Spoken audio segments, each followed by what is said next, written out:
बहुत जल्द दुनिया तीसरे विश्व युद्ध में तबाह हो सकती है। पुतिन के करीबी ने दावा किया है कि जिस तरह से अमेरिका और नेटो रूस को बर्बाद करने में जुटे हैं, उसे देखते हुए रूस मजबूर होकर अमेरिका पर परमाणु हमला कर सकता है। जानकारों का मानना है कि अगर अमेरिका पर रूस हमला करता है और अगर अमेरिका रूस पर सही तरह से पलटवार नहीं कर पाता, तो फिर नेटो और यूरोप रूस को हराने की हिम्मत नहीं जुटा पाएंगे। अमेरिका पर फटेगा रूसी परमाणु बॉम्ब, पोलैंड पर हमला, जंग में उतरा नेटो। परमाणु हमले को तैयार रूस, पहला टारगेट अब अमेरिका। पोलैंड के F-16 ने मार गिराए रूस के ईरानी ड्रोन। तीसरा विश्व युद्ध शुरू, परमाणु जंग से युद्ध का फैसला।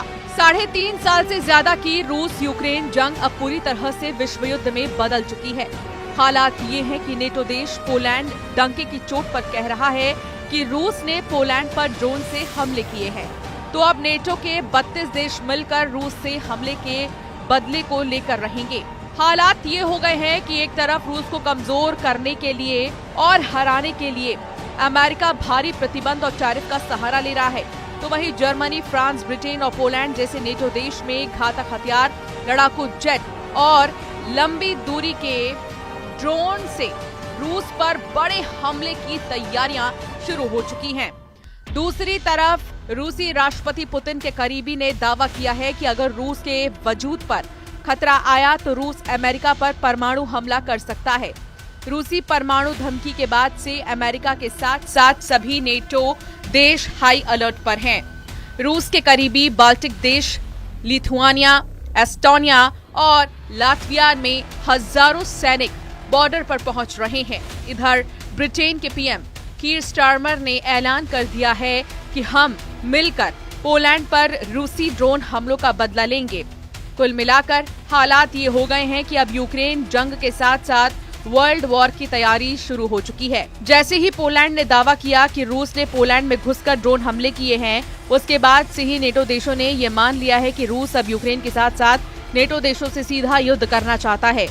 रूस का मानना है कि यूक्रेन में पहले से ही नेटो के 32 देशों के हथियार से रूस पर हमले हो रहे हैं, तो इससे बेहतर होगा कि अब नेटो देशों पर भी हमले किए जाए, ताकि यूक्रेन में केवल एक मोर्चे से रूस पर अमेरिका, ब्रिटेन, फ्रांस और जर्मनी मिलकर अपनी तरफ से दबाव बनाएं, उसको खत्म किया जा सके।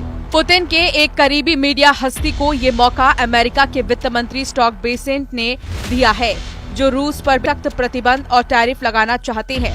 पुतिन के एक करीबी मीडिया हस्ती ने दावा किया है कि अगर राष्ट्रपति ट्रंप के इशारे पर अमेरिका के वित्त मंत्री स्कॉट बेसेंट ऐसा कोई कदम रूस के खिलाफ उठाते हैं, तो फिर रूस हर हाल में अमेरिका में परमाणु धमाका कर सकता है। रूसी सरकारी टेलीविजन पर प्रस्तुतकर्ता और पुतिन के करीबी अमेरिका को सीधी परमाणु धमकी दे चुके हैं।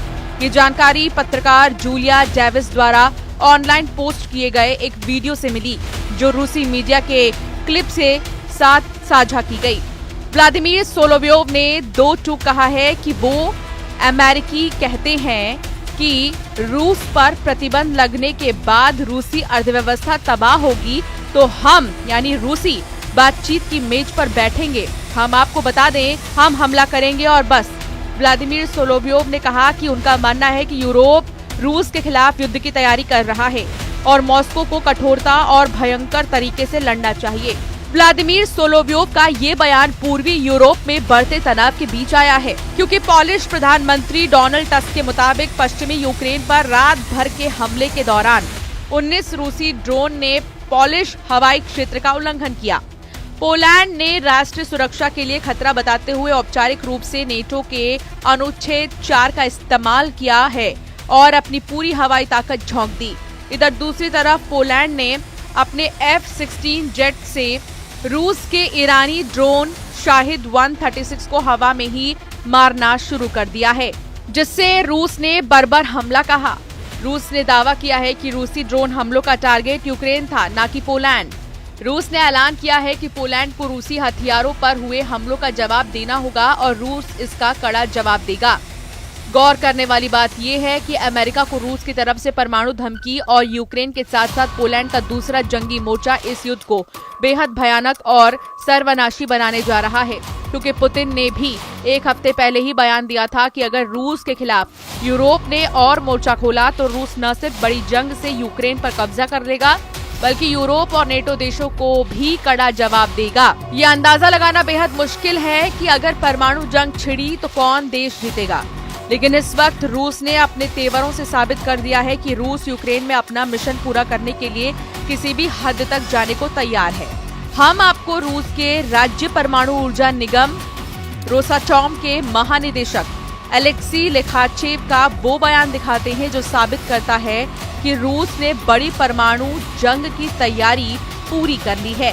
रूस के सरकारी परमाणु निगम के चीफ ने डंके की चोट पर कहा है कि दुनिया सबसे बड़ी परमाणु शक्ति यानी रूस के सामने बेहद भीषण खतरे में है। इन्हीं खतरों को देखते हुए आने वाले सालों में रूस की परमाणु सुरक्षा को और मजबूत किया जाना चाहिए। रूस और अमेरिका अपने परमाणु शस्त्रागार को उन्नत कर रहे हैं, जिसमें आने वाली परमाणु शस्त्र मिसाइलों का पता लगाने और उन्हें रोकने के लिए इस्तेमाल की जाने वाली प्रणालियां भी शामिल हैं।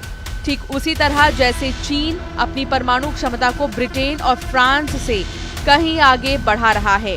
रूसी सरकारी समाचार एजेंसी RIA ने एलेक्सी लिखाचेव के हवाले से कहा कि वर्तमान भू राजनीतिक स्थिति में हमारे देश के अस्तित्व के लिए भारी खतरे हैं।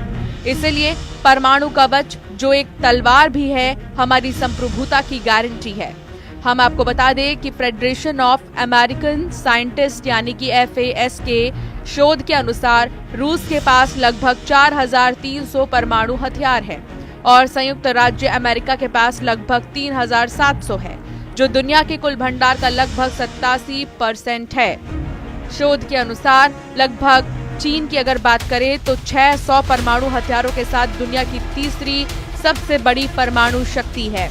उसके बाद फ्रांस के पास 290, ब्रिटेन के पास 225, भारत के पास 180, पाकिस्तान के पास 170 और इजराइल के पास 90 और उत्तर कोरिया के पास 50 परमाणु हथियार है। लेकिन रूस अभी भी परमाणु हथियारों के मामले में दुनिया में नंबर 1 है। उधर दूसरी तरफ नेटो ने तेजी से रूस से मुकाबले की तैयारियां शुरू कर दी हैं। जो दावे किए जा रहे हैं वो हैरान करने वाले हैं। रूस के हाथों यूक्रेन की तबाही और बर्बादी देखने के बाद से यूरोपीय और नेटो देशों के सामने सिर्फ एक ही रास्ता बचा है, या तो रूस से सीधी जंग करो या फिर अपनी जान बचाकर भागो। पेरिस, लंदन और ब्रसेल्स में नेटो और यूरोपियन यूनियन की मीटिंग में ये बिल्कुल साफ हो चुका है कि यूरोपीय देश किसी भी कीमत पर पुतिन ट्रंप की डील को नहीं मानने वाले हैं। हालात ये है कि अब पोलैंड तीसरे विश्व युद्ध का पहला हेडक्वार्टर बन गया है। नेटो की तरफ से पोलैंड रूस को सीधी चुनौती दे रहा है, ऐसे दावे किए जा रहे हैं। तो वहीं बाल्टिक देश एस्टोनिया, लात्विया और लिथुआनिया भी रूस के हमलों से निपटने के लिए एड़ी चोटी का जोर लगा रहे हैं। दावों के मुताबिक पोलैंड में 1,20,000 नेटो सैनिक जमा हो चुके हैं। फ्रांस की स्पेशल फोर्स के लगभग 6,000 स्पेशल कमांडो पोलैंड में मौजूद हैं। इधर रूस ने बेलारूस में अपनी स्कंदर मिसाइल 5 महीने पहले ही तैनात कर दी थी। खबर ये भी है कि अगर पोलैंड की तरफ से रूस पर हमला होगा तो बेलारूस की तरफ से यूक्रेन पर रूस और बेलारूस की सेना मिलकर बड़ा हमला कर देगी। नेटो की इस चाल पर ट्रंप की मुहर नहीं लगी है, ऐसा दावा किया जा रहा है। दुनिया जानती है कि अगर रूस का डेड हैंड एक्टिव हो गया तो फिर चाहे भले ही कोई इंसान जिंदा न हो, फिर भी न्यूक्लियर मिसाइल खुद ब खुद उड़ने लगी हैं। रूस का डूम्सडे डिवाइस पूरे अमेरिका को 30 मिनट में मिटा सकता है। रूस के विदेश मंत्री सर्गेई लावरोव कुछ हफ्तों पहले ही बोल चुके हैं कि रूस की परमाणु घड़ी टिक टिक कर रही है। आज रूस के पास 1600 टैक्टिकल न्यूक्लियर वेपन्स हैं और 2400 स्ट्रैटेजिक न्यूक्लियर वेपन्स हैं। 2011 में रूसी जनरल सेर्गेई काराकाएव ने एक इंटरव्यू में डेड हैंड सिस्टम के वजूद को कंफर्म भी किया था। उन्होंने कहा था कि अमेरिका को 30 मिनट में खत्म किया जा सकता है। रूसी मीडिया के मुताबिक अब इनमें रडार अर्ली वार्निंग सिस्टम और हाइपरसोनिक मिसाइलें भी जोड़ दी गई हैं।